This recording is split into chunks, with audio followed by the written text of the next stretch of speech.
The United States Commission on International Religious Freedom has raised serious concerns about the deteriorating state of religious freedom in Nigeria.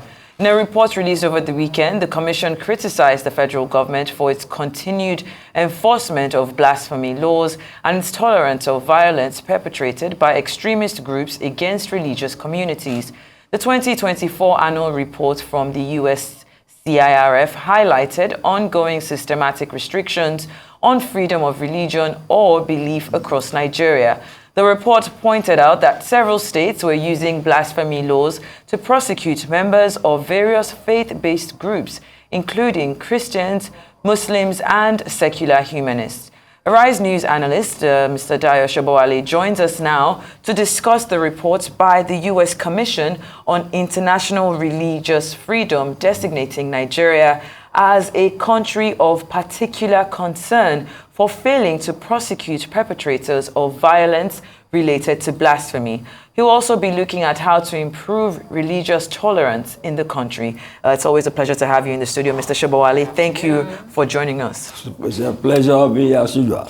I think the first thing I want to ask you is if you agree with this report. Do you think that Nigeria is particularly a country of concern in regards to our laws that they've now, that they've tagged, as blasphemy or blasphemous in this scenario? See, they are misinformed, thoroughly misinformed.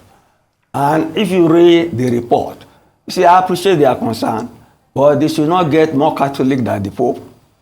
This is our own Nigeria. If Nigeria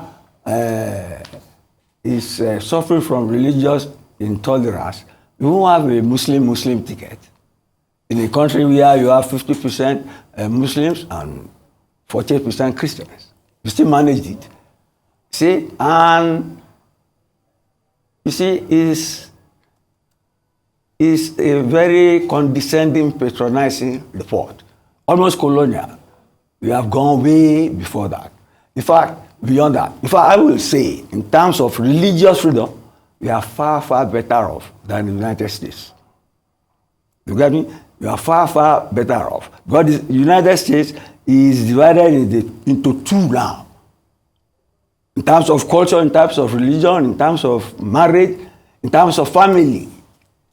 Let them take care of themselves. We are not a colonial state of the United States that they can throw garbage in form of advice to. We are a multi-ethnic nation. Nigeria is secular, but in our constitution it is there that we are a nation under one God.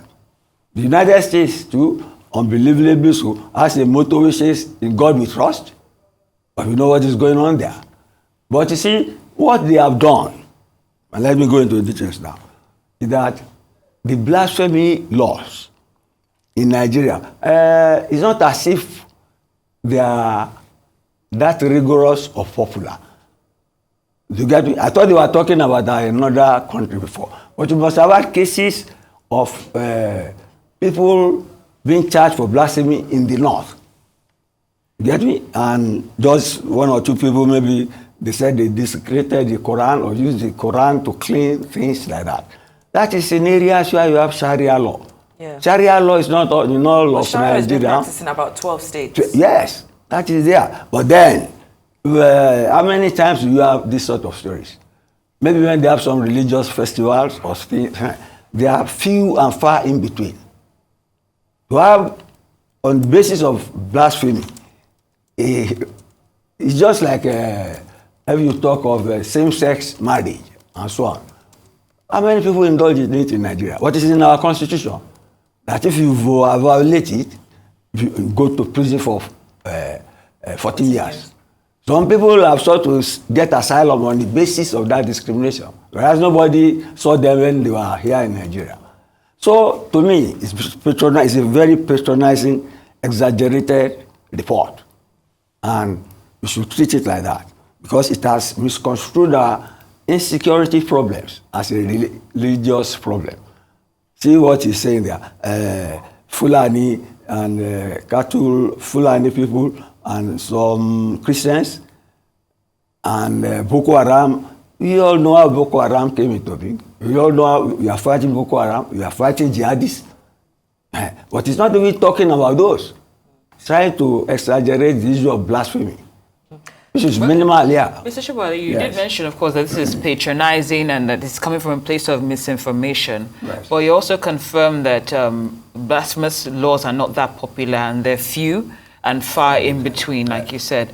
But based on those that have occurred, the few and the far in between, do you think we've done enough to address those supposedly isolated cases? Yes. For example, the cases they mentioned, somebody was sentenced for blasphemy in Kano. He's more active in Kano, some 20-something years.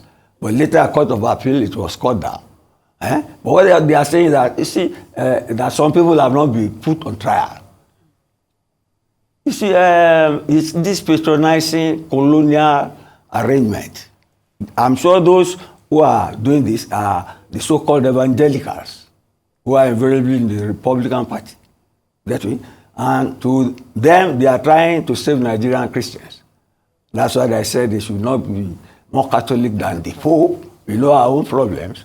And I still say it, the fact that we have a Muslim ticket ongoing, and that ticket won, shows tolerance. There's no other example than that. They cannot do it in the US. Right now, Biden, who has left the race for presidency, said there will be violence in the US if Trump wins. We criticize ourselves, but we don't hold the dagger to each other's throat. And we are not as divided as the US is on the issue of sex, abortion, immigration, and all that. So let nobody teach us how to manage our politics or how to be religiously tolerant. We are already neck deep in that. And I think we are doing well. Well, you know, a report like this, of course, being designated as a country of a particular concern can have what concern to who? Concern to I guess to the international community. But the reason why I'm asking this question is because you know, they're saying that it might have significant diplomatic consequences. Do you think that this designation will in fact impact Nigeria's international relations and foreign policies, or it's just we are in Nigeria? Can't you see the threat in that? The threat, just like they did to Ghana and so on, countries that needed aid, and they said they must remove their gay laws. They dare not say that to us here, because thankfully we can manage ourselves. You get me?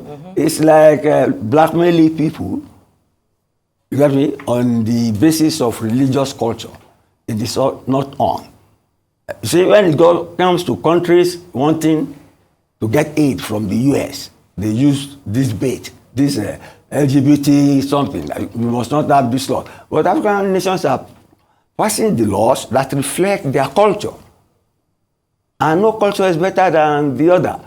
What they are doing is ethnocentrism. Get me? Thinking their own culture is better than our own. No way. No way. All cultures are equal. That is it.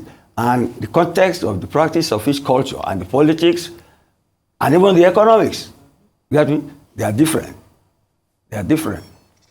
So they can dictate to us from First Bank angle, but not from religious angle. I resent that. Next. Sam. Sam. On that Samish note, I'd like to thank you for your contribution as always, the Rising Analyst, Mr. Dayo. Thank you so much for joining us.